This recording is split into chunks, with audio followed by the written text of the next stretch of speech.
That day I stepped into the grand hall of the plaza where the chandeliers sparkled like stars. The faint strains of a violin mingled with the lively chatter of Chicago's financial elite. Powerful faces, expensive suits, and polished smiles that masked calculated intentions. Today was my father's retirement party. Richard Walker, chairman of Walker Capital Group, the man who built a financial empire from nothing. Or so the story he always told went. I, Ethan Walker, 35 years old. The youngest son and chief human resources officer of the company stood amidst the crowd with a heavy heart, as if I were walking into a trial where no one had told me what I was being accused of. I adjusted my tie, forcing a polite smile as a few colleagues nodded in greeting. They looked at me with mixed expressions, some curiosity, some pity, and a hint of something like detachment.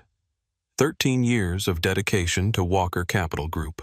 I had overhauled the HR system, retained hundreds of talents through crisis, and stabilized the company when everything seemed on the verge of collapse. I did not do it for money or to vie for power. I did it for honor, to earn my father's notice and recognition just once, with the same proud look he gave my older brother Andrew. But deep down, I knew that hope was as fragile as a spider's web in the wind. The hall glowed with light. Tables were draped in white silk. Wine glasses shimmered. And on the stage stood my father, Richard Walker, 65 years old, like a king. He wore a perfectly tailored silver-gray suit, his voice resonant with authority. He raised his glass, his eyes sweeping over the crowd, and I felt my heart beat faster as if waiting for something. A nod, an acknowledgement, anything to show that my years of sweat and dedication were not meaningless. "Ladies and gentlemen," my father's voice rang out, cutting through the murmurs in the room. "Today is a special day. After nearly 4 decades of leading Walker Capital Group, I have decided to retire. This is a moment to reflect on what we have achieved and to look toward the future." The applause erupted. I stood at the back of the room, near a wall draped with red velvet curtains. Feeling as though I were being pushed out of the center of my own family, I looked at my father, hoping he would mention me, even if just a brief sentence. But then he continued, his voice sharp as a blade. "All assets control, and the legacy of Walker Capital Group will be passed to my eldest son, Andrew Walker." The room exploded. Applause thundered, mixed with congratulatory remarks. Andrew, 38, strode onto the stage with the confident air of someone born to lead. My older brother, with his perfect smile and sleek black suit, accepted a tight embrace from our father. They stood there under the stage lights like a flawless portrait of success and power. My chest tightened as if all the air had been sucked out of the room, but I stood still, kept smiling, kept clapping, though my hands trembled. Then my father returned to the microphone, his gaze sweeping the crowd, and I felt it the moment I knew everything was about to shatter. His voice was cold as steel, each word a dagger to my heart. As for my younger son, Ethan, he paused as if my name were something bitter on his tongue. "He is the greatest mistake of my life. If he had never been born, perhaps this family would not have suffered so much loss." The room fell deathly silent. The applause stopped, leaving only the faint clicks of cameras from the press corner. I stood there, feeling the floor beneath me collapse. My face burned, then turned ice cold. I wanted to shout, to rush the stage and demand why he could say those words in front of hundreds of people, in front of the world. But I could not move. My feet felt nailed to the floor, and my heart, it was as if it had stopped beating. All eyes turned to me. Some looked with pity, as if I were a stray dog abandoned on the roadside. Others smirked their discreet but razor-sharp smiles, cutting deep. Colleagues I had worked with, shared sleepless nights with, to save the company, now avoided my gaze, as if looking at me too long would taint them with the failure my father had just branded me with. I heard whispers, words brushing past like a cold breeze. It is hard to understand. Ethan did so much for the company. Why would he say that about his own son? But no one dared speak loudly. No one dared stand up. And I just stood there, my heart empty, as if everything I had built over 13 years had been erased by a single sentence. I wanted to run to leave this place, but then a voice cut through the stifling silence. "Mr. Richard." The voice was sharp, filled with outrage, and I immediately recognized it as Melissa's, my wife. She stood up from the middle of the audience, her eyes blazing like fire. "You cannot speak about my husband like that. Ethan has dedicated 13 years to Walker Capital Group, revamping systems, retaining talent, stabilizing the company through countless crises. You owe him recognition, and he deserves his share of the inheritance." The room buzzed again. A few people nodded as if admiring Melissa's courage. But I saw the looks in others' eyes, skeptical, cold, especially when she emphasized inheritance. I knew Melissa loved me, but I also knew she always craved the stability and security that money brought. In that moment, I was not sure if she was standing up for me or for something else. Still, for a fleeting second, I felt a small comfort, as if there was still someone in this world willing to fight for me. My father on the stage gripped his wineglass tightly. His face reddened with anger, but his voice remained chillingly calm. "My dear daughter-in-law, you are interrupting my event. I suggest you leave immediately." He signaled to security, and 2 men in black suits approached Melissa. She looked at them, then at me, her eyes both defiant and pained. "Ethan, are you just going to stand there and let them treat us like this?" she said, her voice trembling. I wanted to say something to pull her back, but I just stood there, frozen, my mind swirling with 1,000 emotions: shame, humiliation, and a flicker of gratitude that she had spoken for me. Melissa lifted her chin and walked out of the row, not letting the security guards touch her. "Let's go, Ethan," she said firmly. I followed her silently, feeling the weight of every stare like arrows piercing my back. We walked out to the parking lot, not saying a word. The cold Chicago night air whipped across my face, but it was not as cold as the pain gnawing at my chest. We reached the parking lot in silence. The frigid Chicago night wind stung my face, but it paled in comparison to the pain eating away at my chest. I opened the car door for Melissa, and she slid in, her gaze fixed on the window, her hands clutching her purse as if it were the only thing anchoring her to reality. I got into the driver's seat, started the engine, and we drove off in silence. Every time I opened my mouth, my throat felt dry, as if every word had been swallowed by my father's humiliating remarks. Melissa said nothing either. She sat there motionless, her eyes distant, as if she were somewhere I could not reach. The drive from the plaza to our apartment had never felt so long. With each passing second, the silence between us grew heavier, like an invisible wall rising, separating us forever. I gripped the steering wheel tightly, trying to focus on the road, but my mind was flooded with images of my father on the stage, his cold voice, and Melissa's eyes filled with anger, disappointment, and pain. Returning to our apartment on the 14th floor, a place that once felt like a sanctuary, filled with evenings of laughter, weekend breakfasts with coffee and sunlight streaming through the curtains. But as I opened the door, the space now felt cold, as if all warmth had been drained the moment we left the plaza.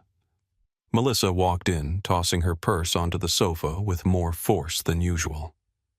She did not look at me, just stood there with her back turned, her brown hair cascading down, hiding the face I once thought was my entire world. "I cannot believe you, Ethan," she said. Her voice laced with reproach but trembling, as if she were holding back a storm. "You stood there, letting your father humiliate you in front of the whole world, and you did not say a single word, not one." I closed the door, trying to keep my voice calm, though my heart pounded. "Melissa, you know I am not the kind of person who yells or argues in front of a crowd. I did not want to turn the event into a battle." She spun around, her eyes blazing like fire. "A battle? Ethan, you lost that fight long ago. 13 years you poured your sweat, stayed up countless nights, saved that damn company through crisis after crisis. And what did you get? Public humiliation. Your father called you the greatest mistake of his life, and you just stood there smiling like a fool." Her words cut like knives, each one hitting its mark, making me feel as though my blood was seeping out drop by drop. I stepped toward her, trying to touch her arm, but she pulled back, her eyes full of contempt. "Melissa, I did it all for honor, for family, not for money or power." She let out a bitter, icy laugh as if I had just said the most foolish thing in the world. Honor, family. You think that family cares about you. Your father chose Andrew Ethan. Your brother, who never had to work hard for anything, was handed the world. And you are the discarded son. No power, no inheritance, no future. You are a failure. The word failure rang like a bell, making my head buzz. I looked at Melissa, the woman I had loved since our days as interns at the company, who laughed with me through long work nights, who once said she would stand by me no matter what. But now her eyes held no trace of tenderness, only disappointment and anger. I took a deep breath, trying not to crumble. "Melissa, why would you say that? Back at the event, you stood up for me. You demanded my father acknowledge what I have done. If you think I am a failure, why did you do that?" She looked at me. Her lips pressed tightly together, then gave a faint, mocking smile that chilled me to the bone. "You think I stood up for you, Ethan? I stood up for the inheritance, for the share you were supposed to have. I do not want to spend my life with a man who cannot protect his wife, who does not even fight for himself. You let them trample you, and now we have nothing." Her words hit me like a punch to the face. I stood frozen, feeling the world collapse beneath my feet. "You mean you only care about the money?" I asked, my voice as if I could not believe what I had just heard. Melissa did not answer immediately. She turned away, walked to the window, and looked down at the stream of cars below. "I am tired, Ethan. Tired of living in the shadow of your family. Tired of waiting for you to stand up and claim what you deserve. But you cannot do it. You never could. And I cannot keep living with someone like that." My chest tightened as if someone were crushing my heart. "Melissa, what are you saying? What do you want from me?" She turned back, her eyes no longer angry but chillingly cold. "I want a divorce, Ethan." The word divorce exploded in my mind like thunder. I stared at her, hoping it was just something said in the heat of the moment, but her gaze did not waver. "Are you serious?" I asked, my voice trembling despite my efforts to stay calm. "Dead serious," she replied, her tone flat, as if she had been thinking about this for a long time. "I cannot keep living with someone who has nothing to protect himself, nothing to protect us. You chose honor, but honor does not pay the bills. It does not give me a future. I am done." I wanted to ask her how she could change so quickly, how the love we once shared could vanish because of one event, because of my father's words. But I just stood there motionless, watching her walk into the bedroom. The sound of her suitcase dragging across the wooden floor echoed like the rhythm of a funeral dirge. She packed her clothes, the dresses I had bought her, the items we had picked out together in happier days. Each zip of the suitcase was a cut to my heart. "Melissa, can we talk more about this?" I tried, my voice breaking. "We have been through so much together. You cannot just leave like this." She paused, her hand still gripping the suitcase, but she did not turn to look at me. "There is nothing left to say, Ethan. You chose your path. I have to choose mine." She pulled the suitcase to the door, the wheels rolling across the floor like a final goodbye. The door slammed shut, and I stood there in the empty apartment that was once our home. The city lights outside filtered in, but they were not enough to dispel the darkness enveloping me. I sank onto the sofa, looking around the room, the dining table where we used to laugh, the bookshelf where Melissa kept her favorite novels, the kitchen corner where she used to hum softly while cooking. All of it now just fragments of a shattered dream.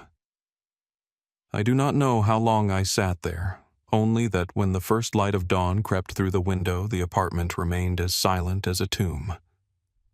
I picked up my phone hoping to see a message from Melissa, an apology, a sign that she regretted her decision. But there was nothing, only emptiness. A few days later, a thick envelope arrived at the apartment. My hands trembled as I opened it, revealing an official divorce petition from Melissa's lawyer. Attached was a demand for asset division. She wanted half of everything we had, though most of my assets were just modest savings in this apartment. I read every line, every word, but felt no anger, only a deep emptiness, as if the last piece of my life had crumbled the night Melissa left. I folded the document, placed it on the table, and looked out the window. Chicago kept moving, kept buzzing, kept living. But I, Ethan Walker, the man who once thought he could change the world with integrity, was left with nothing but an empty apartment and a broken heart.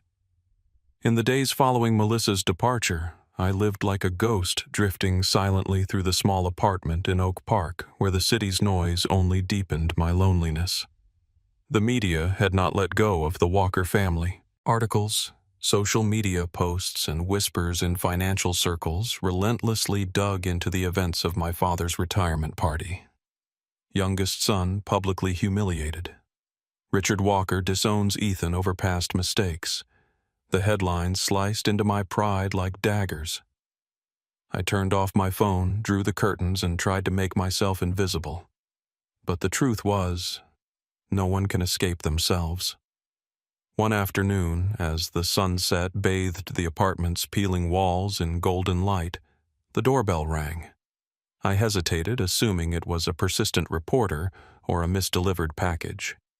But when I opened the door, there stood my Uncle Daniel Walker, my father's younger brother. Calm, but with a resolute glint in his eyes. At 58, he still carried the sharp demeanor of a family lawyer dressed in a simple yet sophisticated gray suit. In his hand was a brown envelope carefully sealed as if it held a secret capable of shaking the world. "Ethan," he said, his voice low but warm, "do you have time to talk?" I nodded, inviting him in, though my heart was heavy with suspicion. Uncle Daniel had always been the quiet one in the family, the one who handled Walker Capital Group's legal messes behind the scenes without ever seeking the spotlight. I poured 2 cups of coffee, set them on the small table in the living room, and we sat across from each other. My apartment, with its modest furniture and worn-out sofa, seemed too small for his presence. "Why are you here?" I asked, trying to keep my voice steady, though my heart pounded as if it knew something momentous was about to happen. Uncle Daniel did not answer immediately. Instead, he placed the envelope on the table and slid it toward me.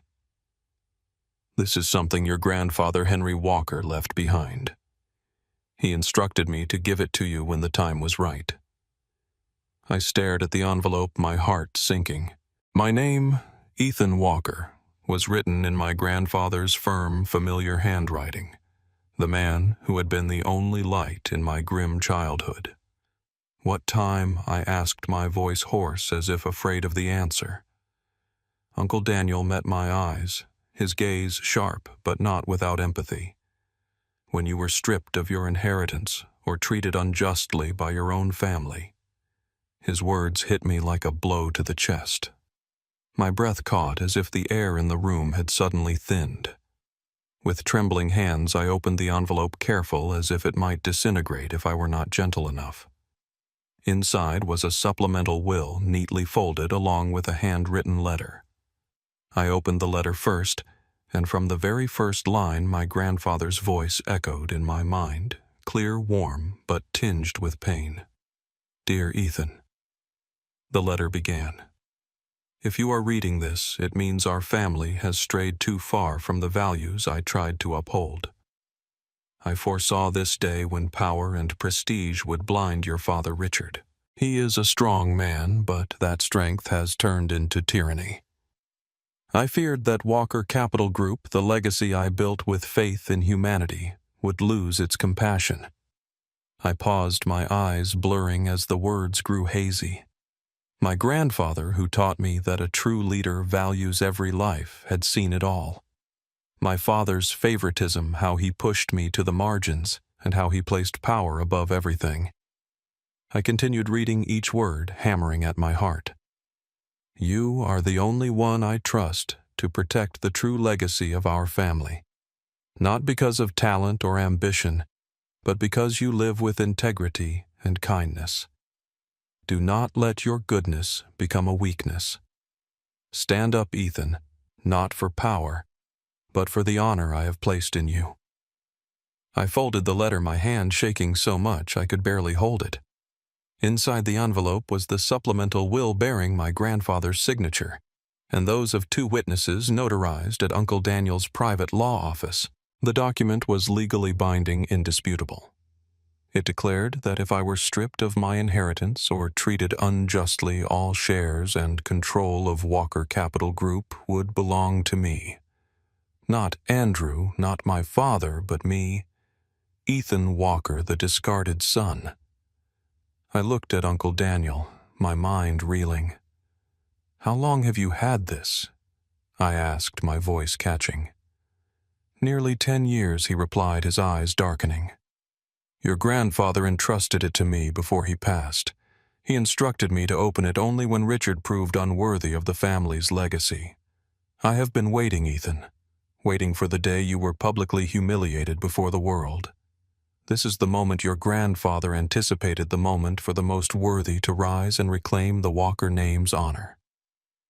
I sat there, stunned, unsure whether to feel joy or pain.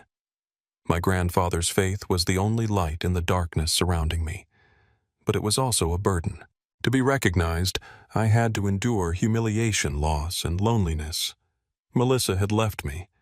My father had called me a mistake. And now I held in my hands something that could change everything but could also destroy what little remained of my family. "What do I do now?" I asked, my voice barely a whisper. Uncle Daniel placed a hand on my shoulder, his gaze steadfast. "You have to decide, Ethan. But remember, this is not a fight for power. It is a fight for honor, the honor your grandfather entrusted to you." I stared out the window as the sunset faded completely, giving way to darkness creeping through the glass. The brown envelope lay on the table next to the cold coffee Uncle Daniel had left behind. I picked up my grandfather's letter, my fingers tracing the firm, familiar handwriting as if it could transport me back to the days when I believed I belonged to the Walker family. I opened the letter again, and instantly memories flooded back like a torrent, pulling me back to my childhood in the Walker estate in Winnetka, where I was nothing but a shadow, invisible and forgotten. I remembered those days, a scrawny boy, quietly navigating the vast hallways of the Walker mansion, where antique paintings and crystal chandeliers told the story of the family's wealth. My father, Richard Walker, was as cold as the marble walls encircling the house. He never praised me, not once. I could spend all day solving the toughest math problems, bring home an A+ from school, or even craft a model airplane by hand as a birthday gift for him. But all I ever got was a curt nod or a clipped good, as if my existence was a burden he had to endure.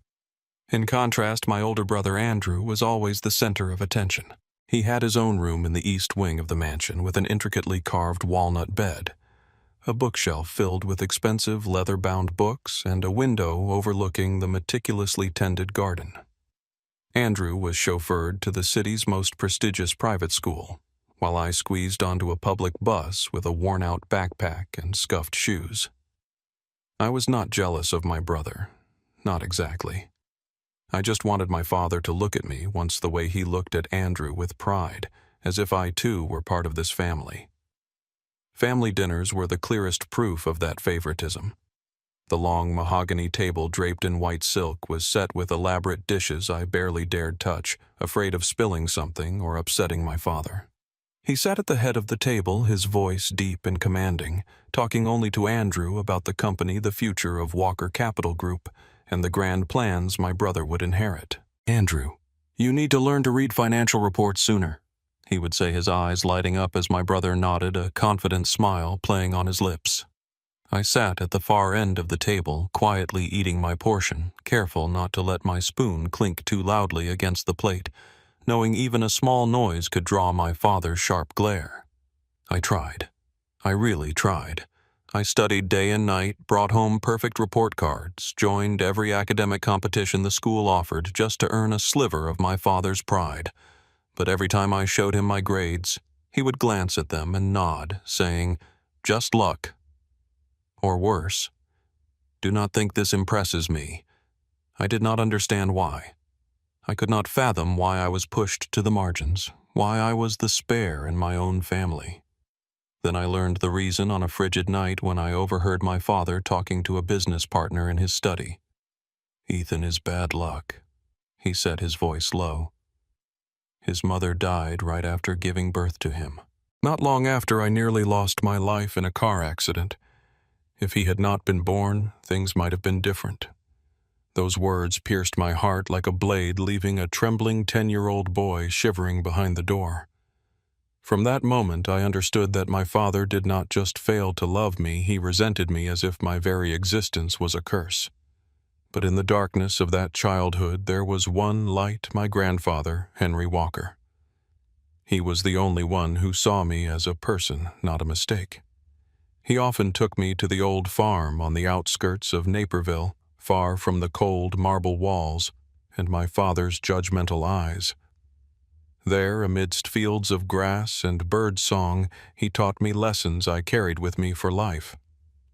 "Ethan," he said, sitting on a wooden bench under an oak tree, "a true leader is not the one with the most money or power.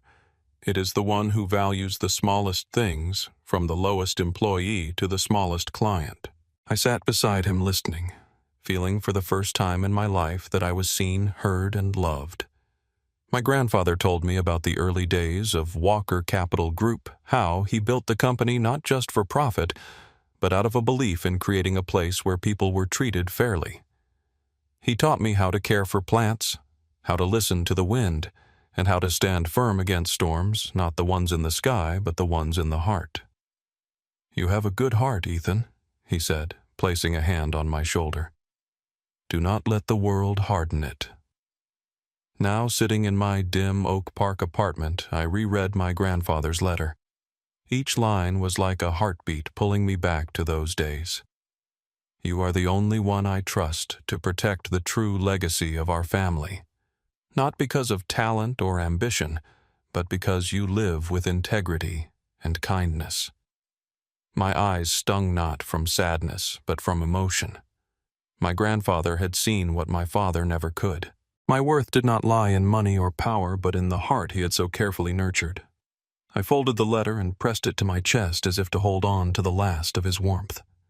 Despite being rejected since childhood, despite my father calling me a mistake, despite the world turning its back on me, I still had my grandfather's love and faith, the most precious legacy I had ever had. But the storm in my heart had not subsided. This trust was a light but also a burden. I knew that to protect my grandfather's legacy, I would have to confront my father, my brother, and even myself. After days of reflection, I made my decision. Not for revenge, not to seize power. I wanted to give my father and brother one last chance to salvage the family's honor before the truth in my grandfather's will was revealed. I carried a copy of his letter carefully folded in my suit jacket pocket, like a talisman standing before the towering iron gates of the Walker estate in Winnetka with its perfectly manicured gardens. My heart pounded as if I were a 10-year-old boy again, bracing for my father's judgment. The heavy iron gate swung open, and I stepped into the main hall where the crystal chandelier still sparkled as it had in my childhood memories. The butler, an old man who had served the family since before I was born, greeted me with a sympathetic nod. "Master Ethan, it has been a long time," he said softly. I offered a faint smile but did not respond, following him into the grand living room where my father and brother awaited. My father, Richard Walker, sat in a leather armchair, a glass of whiskey in hand, his gaze sharp and cold. He wore a crisp white shirt, no tie, yet still exuded the commanding presence of a man who had once controlled an empire. Andrew stood by the window looking out at the garden, his posture confident as always, though I noticed a slight tension in the way he clasped his hands behind his back. Both turned to look at me as I entered, and the air in the room immediately grew stifling as if all the oxygen had been sucked out. "Ethan," my father said, his voice low but laced with irritation. "I did not expect you to dare show your face here after that fiasco at the party. What do you want? The inheritance you think you deserve?" I took a deep breath, trying to keep my voice steady, though my chest burned. "I am not here to demand anything, Father.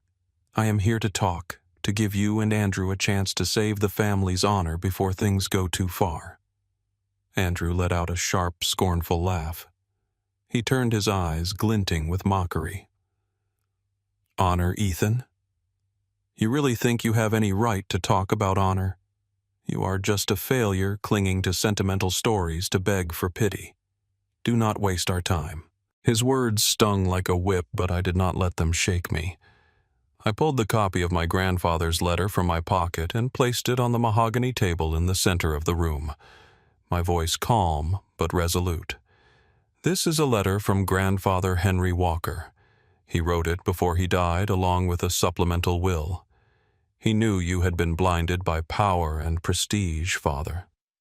He feared Walker Capital Group would lose the core values. He built it on transparency, humanity, fairness. He believed I was the only one who could protect that legacy."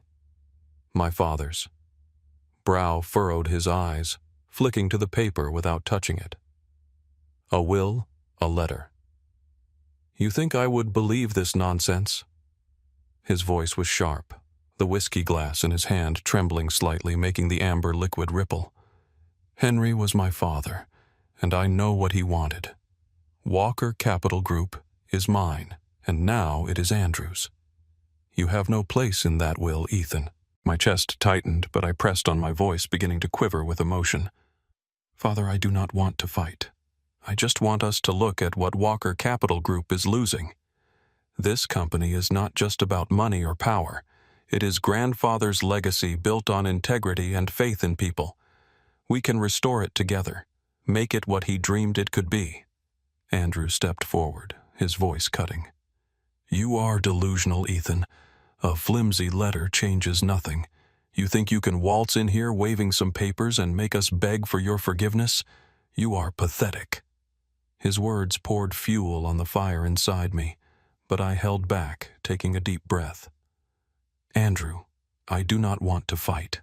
I just want us to do the right thing together.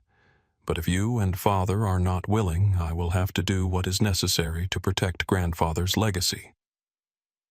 My father went silent for a moment, his eyes boring into me, searching for any sign of weakness. Then he laughed, a dry, humorless sound. "The world only respects the strong, Ethan. You have never understood that. You want honor. You want a legacy. Earn it yourself instead of clinging to the empty words of a dead old man." I stood there, feeling the floor beneath me crumble. I looked at my father, at my brother, and realized they had gone too far to see the values my grandfather cherished. I said nothing more. I left the copy of the will on the table, the fragile paper sitting in the heavy silence of the room. "I gave you and Andrew a chance." I said, my voice quiet but steady. "I hope one day you will understand." As I walked out of the Walker estate in Winnetka, the cold Chicago wind wrapped around me, but in my heart I felt a strange sense of peace. I had done what my grandfather Henry would have been proud of.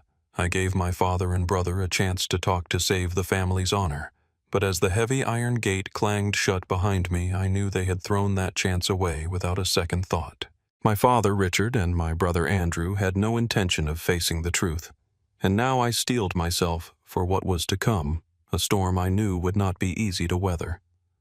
In the days that followed, the air in Chicago felt heavier than ever. I returned to my small Oak Park apartment, where the city's lights only accentuated my loneliness. I tried to keep myself busy reviewing my grandfather's will, rereading his letter like a talisman, but the world outside refused to let me be. Rumors began to spread, smoldering like small flames fanned into a blaze by my own family. I received a call from an old friend who had worked with me at Walker Capital Group. "Ethan, do you know what's going on?" His voice was urgent, almost panicked. "They are saying you fabricated a will to claim the inheritance. They are saying you were fired for incompetence. You need to speak up. Do something."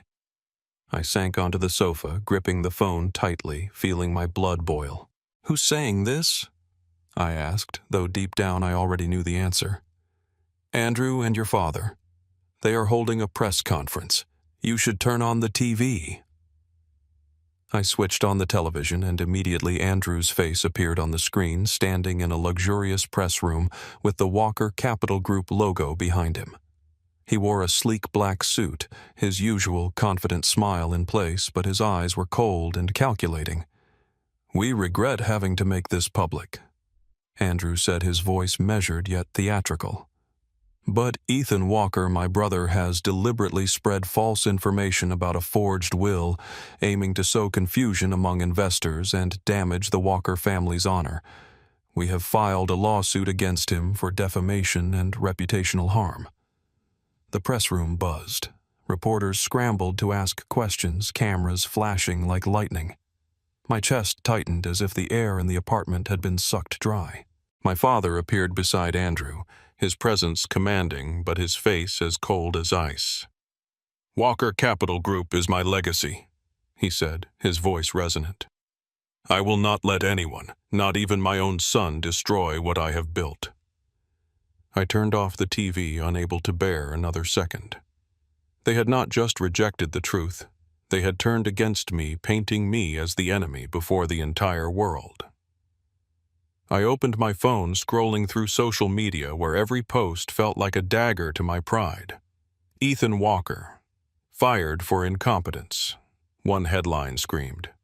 "Youngest Walker son, greedy, fabricates will to seize inheritance," a viral post claimed.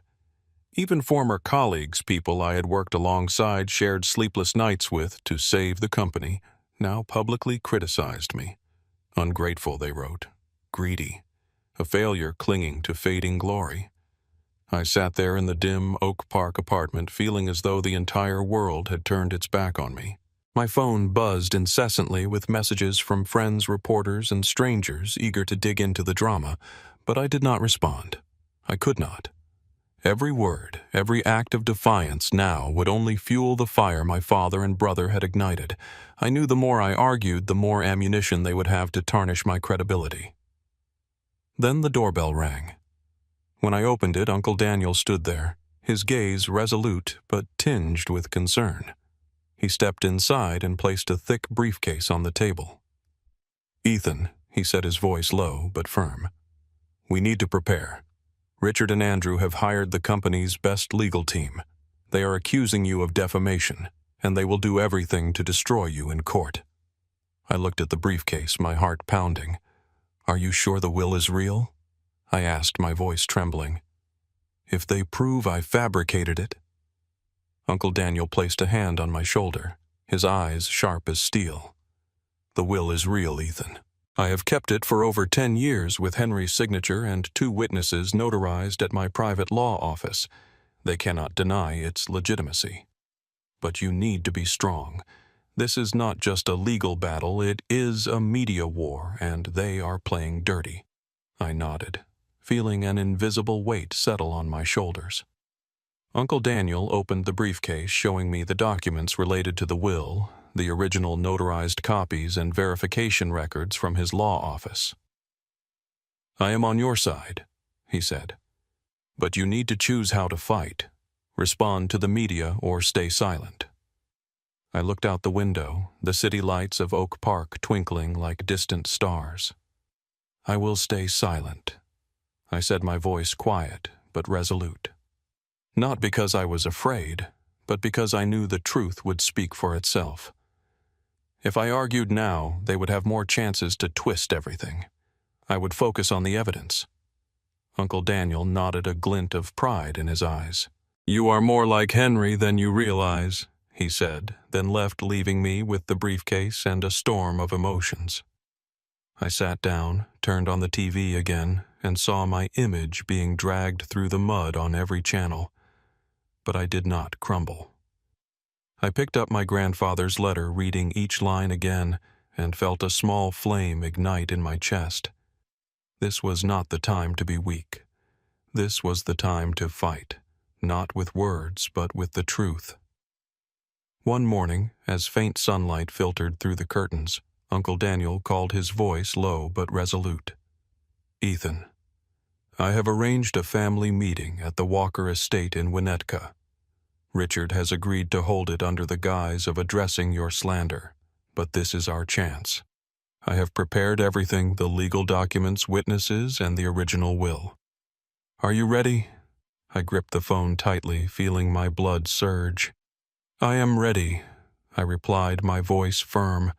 This was not a fight for power or money. This was a fight for honor, my grandfather's mine, and the legacy the Walker family once stood for. On the day of the meeting, I stood before the Walker estate, feeling like I was stepping back into my childhood when I was just a trembling boy under my father's cold gaze. But today, I was no longer that boy. I wore a deep blue suit, a copy of my grandfather's letter tucked in my jacket pocket, and in my heart burned a fire that could not be extinguished. The estate's grand meeting room was set up like a courtroom, a polished mahogany table stretched across the space surrounded by luxurious leather chairs with the crystal chandelier casting a cold light. My father, Richard Walker, sat at the head of the table, exuding the authority of a king, though I noticed the tension in how he gripped his whiskey glass. Andrew stood beside him, dressed in a sleek black suit, his eyes sharp but betraying a flicker of unease.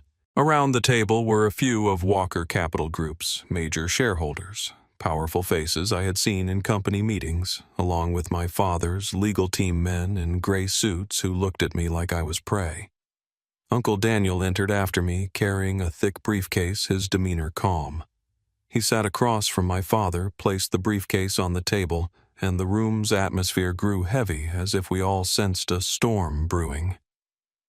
"Ladies and gentlemen," my father began, his voice resonant but laced with contempt. "We are here today to address the baseless accusations of Ethan Walker, who has spread false information about a forged will to sow chaos in the company and tarnish the Walker family's reputation." Andrew nodded, flashing a smug smile. "We have a top-tier legal team to prove that Ethan's claims are fabricated. He is merely trying to seize power he does not deserve." I sat there feeling my chest tighten, but I stayed silent. I glanced at Uncle Daniel, and he gave a subtle nod, signaling that the moment had come. He stood, his voice low but commanding, resonating through the room. "Dear brother, ladies and gentlemen, I am not here to argue. I am here to present the truth." He opened the briefcase and pulled out a brown envelope yellowed with age. Inside was the original will of my grandfather, Henry Walker, complete with notarized seals and the signatures of 2 witnesses. He held it up, letting the light shine through the paper, as if to show the world its undeniable truth. "This is the supplemental will of Henry Walker, drafted before his death. It was verified by an independent law firm and is legally binding." The room fell silent. A few shareholders whispered among themselves, their eyes flickering between curiosity and skepticism.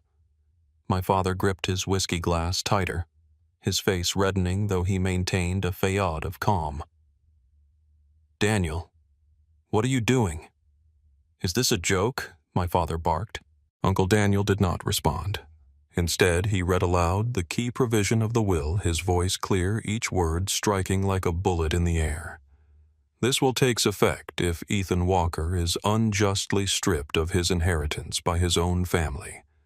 And that happened publicly at your retirement party, Richard, when you called Ethan the greatest mistake of my life in front of hundreds of guests." The whispers in the room grew louder. One shareholder, Eleanor Hayes, an older woman with piercing eyes, spoke up. "Richard, you need to explain. If this will is real, why would you treat your son this way?" Before my father could respond, Uncle Daniel continued unwaveringly. "The will clearly states all shares and the founding inheritance rights of Walker Capital Group belong to Ethan Walker, the one who lives with the integrity and compassion this family needs to endure. Henry foresaw that you, Richard, would let power blind you. He wanted Ethan to protect the family's true legacy." One of my father's lawyers stood attempting to object. "We need time to verify the authenticity of this document," but Uncle Daniel was prepared. He presented the notarized copy's verification records and even summoned a witness, a retired lawyer who had worked with my grandfather, who entered the room to testify. The elderly man with white hair and a trembling voice, heavy with emotion, confirmed, "I witnessed Henry Walker sign this will. It is entirely legitimate." My father could no longer maintain his composure. He slammed his whiskey glass onto the floor, the amber liquid splashing out. "This is an internal conspiracy." "Daniel, you are betraying me, Ethan. You think you can overthrow me with a piece of paper?" Andrew, his face flushed with rage, stood abruptly.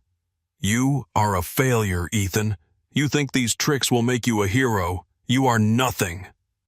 Andrew pointed at me, then stormed out the door, slamming behind him. I sat there, my heart pounding, but I refused to be swept up in their anger. I looked at my father and the shareholders and spoke, my voice quiet but resolute. Grandfather chose the right moment for the truth to come to light. I am not here to gloat or seek revenge. I am here to protect what he built. The room descended into chaos. Shareholders began questioning my father's transparency and management, raising concerns about questionable financial decisions they had previously overlooked. My father tried to reassure them, but his voice faltered as if he knew he was losing control. I stood and quietly left the room, leaving the will and the truth to do their work. Just hours after the meeting, news of my grandfather's will spread like wildfire. Chicago's major financial newspapers ran headlines. "Henry Walker's secret will turns the tide at Walker Capital Group.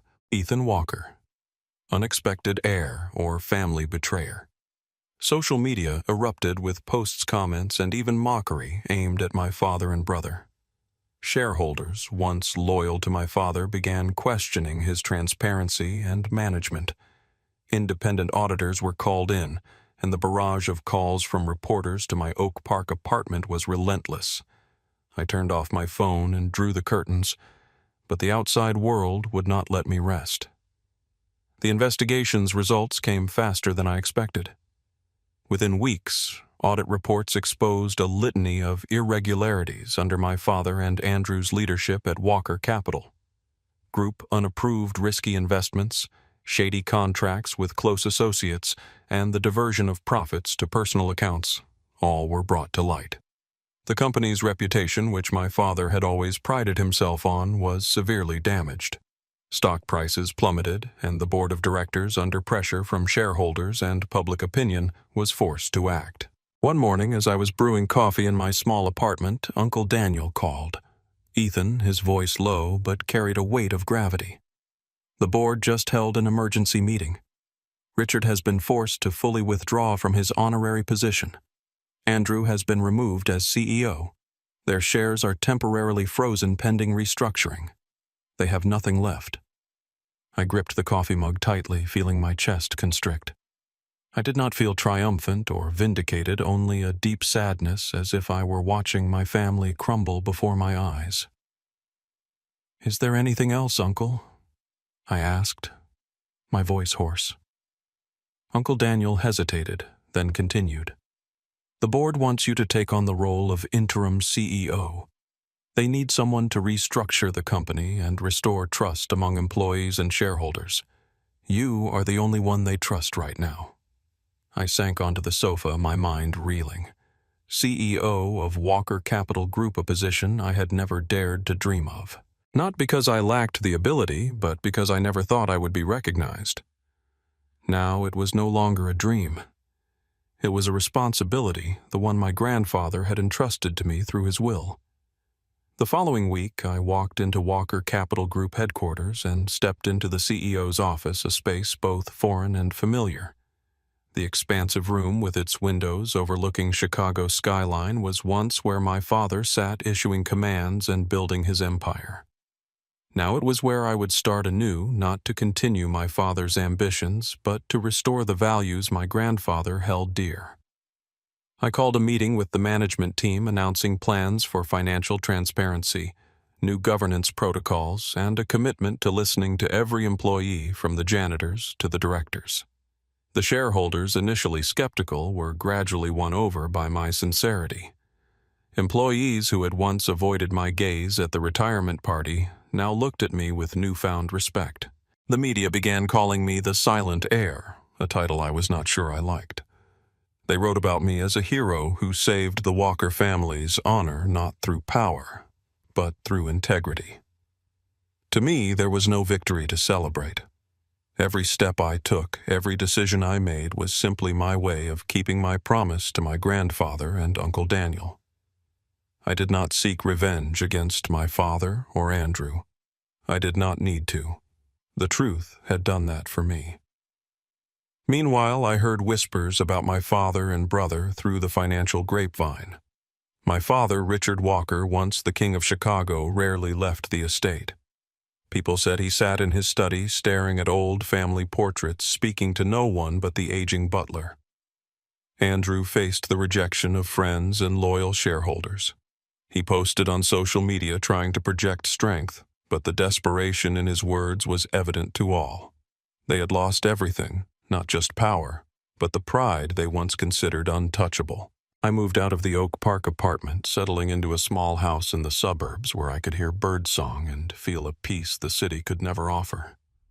My new life was simple, free of extravagant parties or flashing camera lights. I worked, came home, and on late nights I sat by the window gazing at the starry sky, thinking of my father, the man who had once been so proud. He lost it all. I did not hate him or hold a grudge. I only hoped that one day he would find the courage to look at himself and see the mistakes he made not just with me, but with the entire Walker family. In the days after I assumed the role of interim CEO of Walker Capital Group, my life settled into a new rhythm, simple yet deeply meaningful. I woke early driving through quiet suburban roads to the company headquarters where I worked tirelessly to restore the trust of employees and shareholders. Financial reports were made transparent. New governance protocols were established, and day by day I felt Walker Capital Group slowly reclaiming the brilliance my grandfather Henry had once envisioned. Yet within me there remained a void not from a lack of power or prestige, but from the unhealed wounds of my family. One late afternoon, as the sunset bathed the CEO's office in golden light, my assistant knocked on the door, her voice hesitant. "Mr. Walker, someone is here to see you. She says her name is Melissa." I froze, the coffee mug in my hand, trembling slightly. Melissa, the woman who had once been my entire world, who had left me on the darkest night of my life. I took a deep breath, trying to keep my voice steady. "Let her in." The door opened and Melissa stepped inside as beautiful as ever. But something was different. Her brown hair fell loosely, her eyes shimmering with a mix of nervousness and hope. She wore a pale blue dress, a color I used to love, but now it only stirred painful memories. "Ethan," she said, her voice soft, but trembling.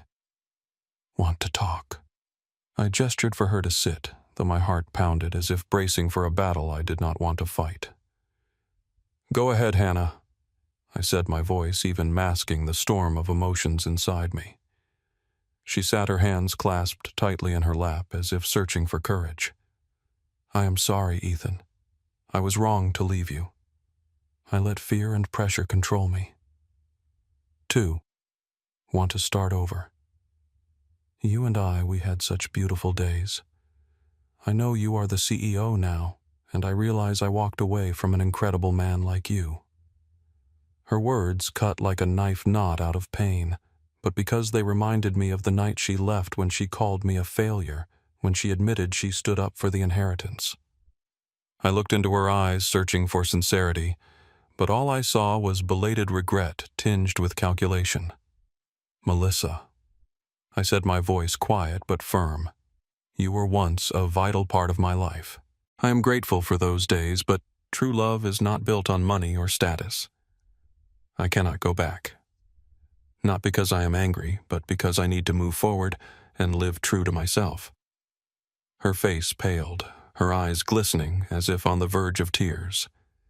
"Ethan, cannot you give me a chance? I know I was wrong."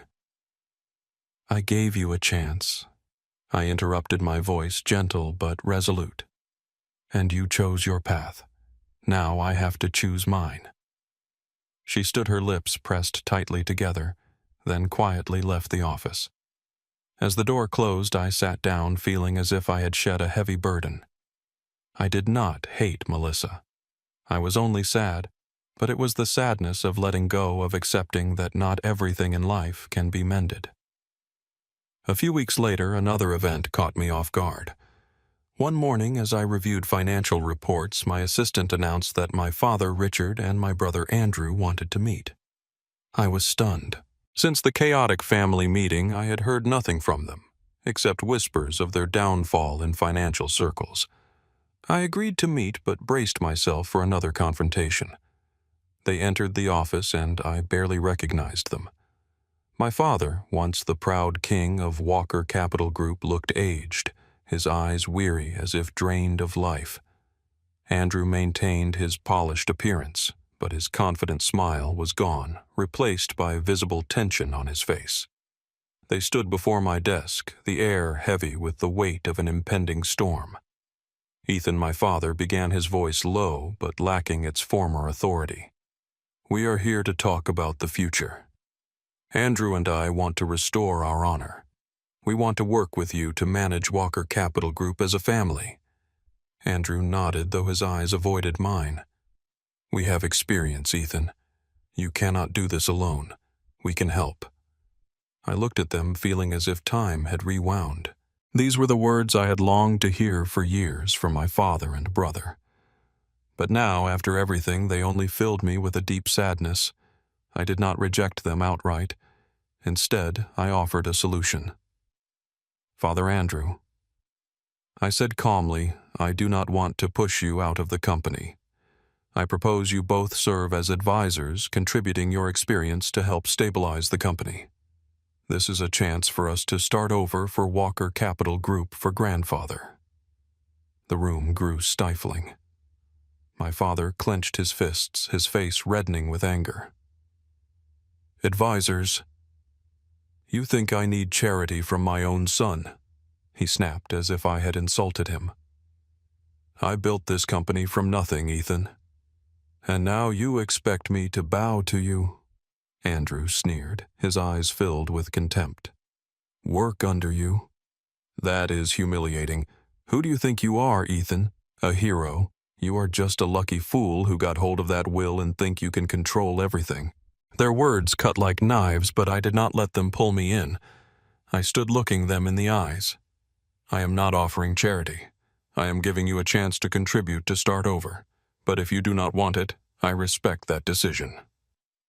My father slammed his hand on the desk, his voice trembling with rage. "I do not need your pity disguised as a position. You will regret this, Ethan." He turned and stormed out of the office, Andrew following, casting a resentful glance back at me. The door slammed shut, and I stood there silently, feeling as if another door to my past had closed forever. I returned to my desk, opening the company's new development plan. I did not react or get angry. I understood that some people would rather live in ruined pride than start anew with humility. My heart was at peace, knowing I had done the right thing. I offered a chance, even if no one took it. In the months that followed, Walker Capital Group gradually stabilized.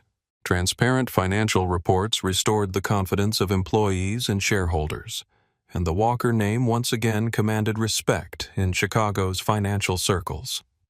The media continued to call me the silent heir, but to me the title did not matter.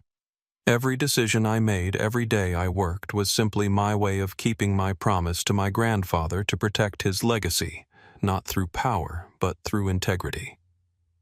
But in the late nights, when I sat alone in my small suburban house with a cold cup of tea and the sound of wind rustling through the trees, I reflected on my journey.